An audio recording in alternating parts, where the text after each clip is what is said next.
Today, I'm going to be looking at how a Pokemon booster pack can tell me exactly how much money you might need to spend to capture every single Illuvial.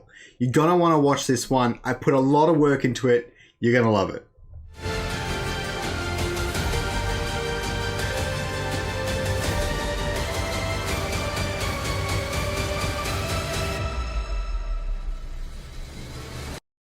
So this video is a bit of a mouthful. I really hope you guys enjoy it, but we're going to be discussing how I've determined the different pricing for Illuvials, where they might be at, what it takes to get them, based off some limited information we've gotten from the Illuvium team over the past couple of months, okay? There's a lot of really interesting information here, so please stay tuned. You got to bear with me a bit, but it's going to be well worth it. I'm telling you guys right now. So as always, welcome back to the channel where I am Scoriox and I do the maths and you do that sweet degen. And as always, this is not financial advice. I'm not a financial advisor, and please always do your own research. Also, I would love to hit 200 likes today. That would really, really make me so happy. So let's please hit that like button if you're liking the content, if you're liking what you're seeing, and don't forget to subscribe down below. Now, I guess the first question you guys probably have is very simple.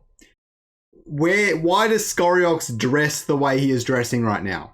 And I think the answer is also quite simple. You guys probably should have expected I was going to wear something like this at some point. This is who I am. This is me in the channel. This is a big part of my life and always has been, and is why Illuvium is also going to be a big part of my life. Which actually does segue into my first talking point. Why booster packs? Why is that what I'm discussing right here? Okay, there's the front of it. It's a Chilling Rain pack, you guys can probably see. Kieran discusses the Illuvium ecosystem extensively, as traveling to an area to find Illuvials is kind of like opening a booster pack of cards. Now, obviously, it works a little bit differently, and it's not quite clear cut, but he's on the money here. That's what it is. You're paying money to enter an area and find these NFTs, and then hopefully take them back with you. For the most part, you'll get a couple of NFTs out of it, the same way as you're getting a couple of cards out of a booster pack. It's just that simple. There's really not much more to it. So how does this relate to Illuvium? If you look at the different cards and some of their values in the Pokemon ecosystem, you've got some of these Charizards, and some of them are worth 30 grand, 100 grand Pokemon cards and things exist like that as well. That's what Illuvium is hell-bent on building. They're building something where they'll eventually make your Genesis set unobtainable anymore through the game, and you'll have to buy it from other people, which is what older generations of Pokemon cards have already done. That is their goal. They're trying to make this exclusive system where they release different sets of boosters over time, over the next 5 to 10 years, potentially way, way more than that. They're building a whole system around this, okay? Pokemon's really only system at the very start was the TCG, the trading card game, and using them to battle other players. Obviously, Illuvium has its auto battler, which sits in the same realm. Now, Pokemon also built a giant media franchise, video games, all the rest of it, and Illuvium's got merchandise, other games, everything planned as well. They're copying the formula as much as they can and still making it valuable in their own way. They're adding plenty of new things as well. So I think it's really interesting to look at the connection between these two. All right. So what does a booster pack contain? And I'm going to show you guys right now. That's why I have a booster pack with me. All right. So a booster pack typically contains 6 common cards. I'll get rid of this one. 6 common cards, 3 uncommons, and 1 rare. All right. And in this case, my rare would be... I've got absolutely no idea. Probably this cast form water thing. This cast form snowy form, okay? That is probably the rare card. As you can see, it's also a reverse holographic card. Now, holos I'm not going to tie into booster packs. They're going to work a lot more like the Pokemon game, which is what Kieran and Grant and things have kind of alluded to. And I'll get into that a bit later in the video. If you guys want to skip to that, use the timestamps down below, but trust me, you're going to want to watch everything. So you have all these cards, and sometimes they come in a holo, sometimes they don't, and sometimes the rare gets upgraded into a hyper rare or a prime card, which are really, really rare and hard to come by. And you could usually sell them for even $10 in some cases, where you're getting back like twice the amount of the booster pack itself. Why does this matter? It's because I've put that into my calculator. Sorry, let me bring it up. I've put that into my calculator. I've put in so many variables and I do not have the time to delve into all of them with great detail, but you guys are just going to want to listen to the main points I have to place. And I've got some of the figures on how much I think it's going to cost to capture every Illuvial. But first, I just want to talk about how Illuvium works in catching Illuvials. There will be 7 locations. Not all of these will be released in the initial release of Illuvium. I believe they're aiming for 3, but it might be 2 or 1 on the very first day. And then 7 locations will hopefully be available within the first 12 months. That's what I'm hoping for. Maybe one of them's lagging, but 1 or 2 of them are lagging behind another 6 months or so, but we should have the majority of this playable within 12 months. The other factor we have to look at is the stages of difficulty. I spoke to, I think it was Aaron or Kieran. I spoke to one of them, and basically there's 3 stages of difficulty and your T0 area. Your T0 area is where you can go to find those T0 Illuvials and capture them and do all of that system for free. The other 3 stages of difficulties I've directly tied them to the tiers of Illuvials, which isn't the same as stages. Stages is like Charmander, Charmeleon, Charizard, the evolution stages. And tiers is just kind of their rarity, where, well, Charmander would be a high rarity because you can only get one at the start of the game. And it's very hard to get outside of that. Rampfire, I believe, is a high tier, a tier 5. There are 5 tiers, and then the T0. But something like a Caterpie or a Wurmple or something, like one of those early bug Pokemon, they would be what you would call a T1. Okay, they would be really common, very easy to find, and even their evolutions would come under that category because they're easy to find in their own way. Now, the other way I've calculated this is I've assumed fusions. So to fuse an Illuvial and evolve it, you have to burn or delete pretty much 3 Illuvials to get the next stage. And when calculating how many Illuvials you need to complete your set, I have factored in those fusions, assuming that you would fuse if you could then complete the set with it. That's pretty much it. Otherwise, you don't fuse. And that's where a lot of these figures are coming from. So how much does it cost to play? Let's first jump into my pricing structure. All right, there it is there. So costs. These costs are assumed. I've assumed $0 for stage 0. That one's obvious. That one's definitely happening.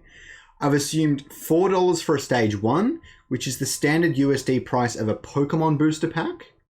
I've added $4 for stage 2 and then added another $4 for stage 3.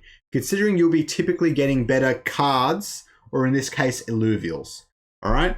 So why have I come up with these values for how much it might cost? Now, none of this is set in stone and this is quite speculative, but Kieran has discussed that his economist has been convincing him or has been talking to him about having low prices. That he thinks that is the best way to approach this whole system. I don't disagree with that. It's one of those things where you have to see it in action before you make any judgment calls. I think if you start off low, you can't go backwards. If you start off low, you can go higher. And if you start off high, you can't really go lower because that can damage your economy quite a bit. So I think it's a really good strategy to come up with. If they start off with low prices and they find it's too low, then they can always upgrade it because it makes a lot more sense going in that direction. So let's have a look at how many trips. I'm sorry for like biting off your ear about all that sort of stuff. There's so much to get into, but how many trips might we take? So, okay.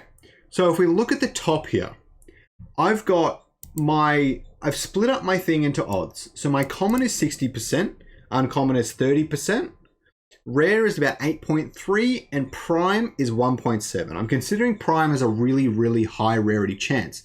Things like your T5 stage 3, basically like your Rampfire, and things like that.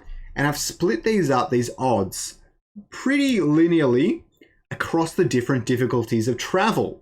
So if you did a stage 3 trip to the T5 stage 3, you would have about a 0.5% chance of finding that.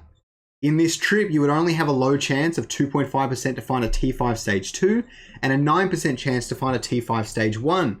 Now these seem really low, but I'm just trying to split it up in a way that linearly makes sense based on Pokemon booster packs. So you start getting down where in this high stage thing, a T5 stage 3 is about a 6% chance, which really isn't that bad. In each trip, I'm assuming 10 Illuvials you capture, because that's how many cards are in a booster pack. And you can see that all my fusion calculations and things are all happening here, and they're very, very complicated. So a lot of these formulas are using if statements and things to calculate if it needs to fuse or not and stuff like that. So what I've then done is, since you can only find a T5 Illuvial in the stage 3 difficulty adventure, I'm going to call them adventures for now, then I have done all of those trips first until you acquire every single T5 you can find. All right.